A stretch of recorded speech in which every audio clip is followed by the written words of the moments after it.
Hello મિત્રો, નમસ્કાર, જય Hind, Vande Mataram. Job government information ચેનલમાં સ્પર્ધાત્મક પરીક્ષાની તૈયારી કરતા તમામ ઉમેદવાર મિત્રોનું હાર્દિક સ્વાગત છે. મિત્રો, ગુજરાત ગૌણ સેવા પસંદગી મંડળ દ્વારા જાહેરાત ક્રમાંક 337/2025 ફિલ્ડ ઓફિસર દિવ્યાંગ અનામતની ઘટ ભરવા ખાસ ભરતી ઝુંબેશ વર્ગ 3 સ્પર્ધાત્મક પરીક્ષાના અંતે લાયક ઠરેલા ઉમેદવારોના પ્રમાણપત્રો ચકાસણી માટે અગત્યની સૂચના જાહેર કરવામાં આવેલી છે.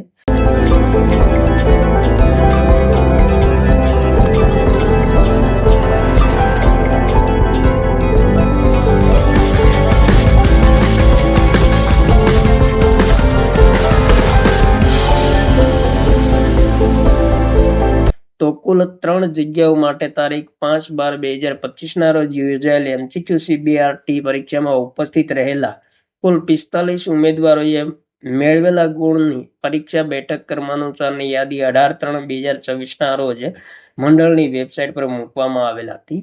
ઉક્ત સંવર્ગના ઉમેદવારોએ મેળવેલ ગુણના મેરિટના આધારે પસંદગી યાદીમાં સમાવવા પાત્ર સંભવિત ઉમેદવારો કે જેમના અસલ પ્રમાણપત્રોની ચકાસણી માટે ઉમેદવારોના પરીક્ષાના બેઠક ક્રમાનુસારની યાદી અને અસલ પ્રમાણપત્રો ચકાસણી સંબંધે ઉમેદવારો માટે સૂચનાઓ નીચે મુજબ છે.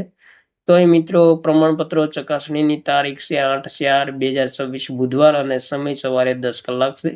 ત્યારબાદ પ્રમાણપત્રો ચકાસણી માટે ઉમેદવારોની સ્પર્ધાત્મક કસોટીના બેઠક ક્રમાનુસારની યાદી એપેન્ડિક્સ 1 મુજબ આપેલી છે, તો જોઈ લેવું. ત્યારબાદ ઘણી બધી અગત્યની સૂચના આપેલી છે. એ મિત્રો, ઉમેદવારોએ તેમના અસલ પ્રમાણપત્રો ચકાસણી માટે તેમના અરજી કરતી વખતે રજૂ કરેલ તમામ અસલી પ્રમાણપત્રો તથા અરજીમાં દર્શાવેલ નંબર અને તારીખવાળા પ્રમાણપત્રોમાં પ્રમાણપત્ર ઇસ્યુ કરનાર કચેરીના સક્ષમ અધિકારીની સહી સિક્કા તથા ઇસ્યુ તારીખ દર્શાવેલ હોવા અંગેની ચકાસણી ઉમેદવારે સ્વપ્રમાણિત કરીને ઝેરોક્ષ નકલ 2 સેટ અને તાજેતરના પાસપોર્ટ સાઇઝના 2 ફોટા સાથે લાવવાના રહેશે. વધુમાં ઉમેદવારે ઓનલાઈન અરજી કરતી વખતે દર્શાવેલ વિગતો અને તેના અસલ પ્રમાણપત્રોની વિગતમાં દાખલા તરીકે જાતિ પ્રમાણપત્ર નંબર કે નામની વિસંગતતા કે અન્ય બાબતમાં વિસંગતતા હોય તો ચકાસી લેવું જરૂરી રહેશે.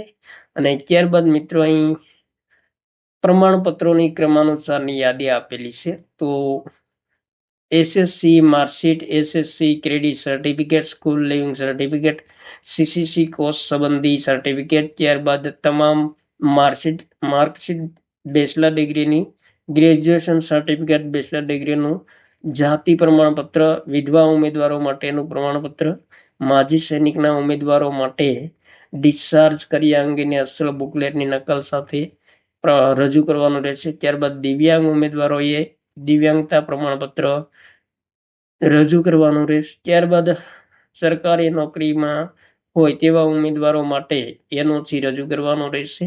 EWSના ઉમેદવારો માટે આર્થિક રીતે નબળા વર્ગના ઉમેદવાર તરીકે લાગુ પડતું સર્ટિફિકેટ રજૂ કરવાનું રહેશે.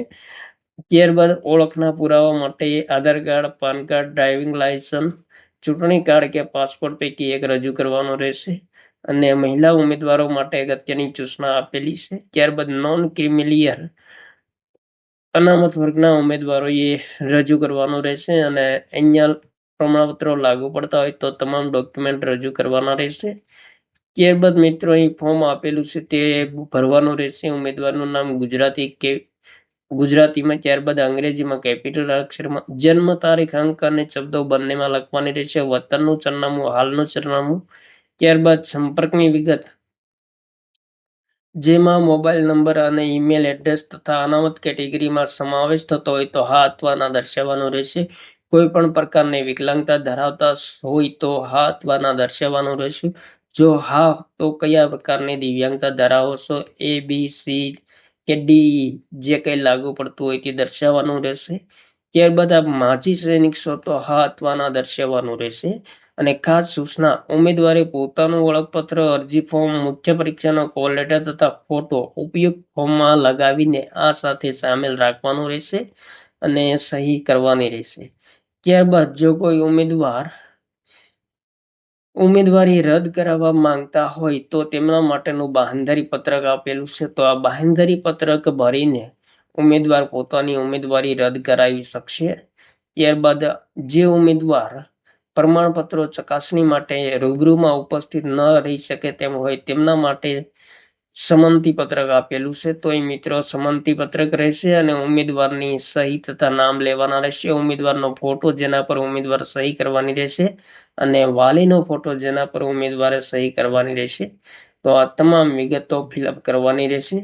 તો આ મહત્વપૂર્ણ સૂચના દિવ્યાંગ ઉમેદવારો માટેની ખાસ ભરતી ઝુંબેશ અંતર્ગત ફિલ્ડ ઓફિસર વર્ગ 3 સંબંધી પ્રસિદ્ધ કરવામાં આવેલી છે પ્રમાણપત્રો ચકાસણી સંબંધી. તો જે દિવ્યાંગ ઉમેદવાર મિત્રો પ્રમાણપત્રો ચકાસણી માટે લાયક ઠરેલા છે તેમણે મિત્રો ખાસ પ્રમાણપત્રો ચકાસણીમાં ભાગ લેવો. થેન્ક યુ મિત્રો. જય હિન્દ. વંદે માતરમ.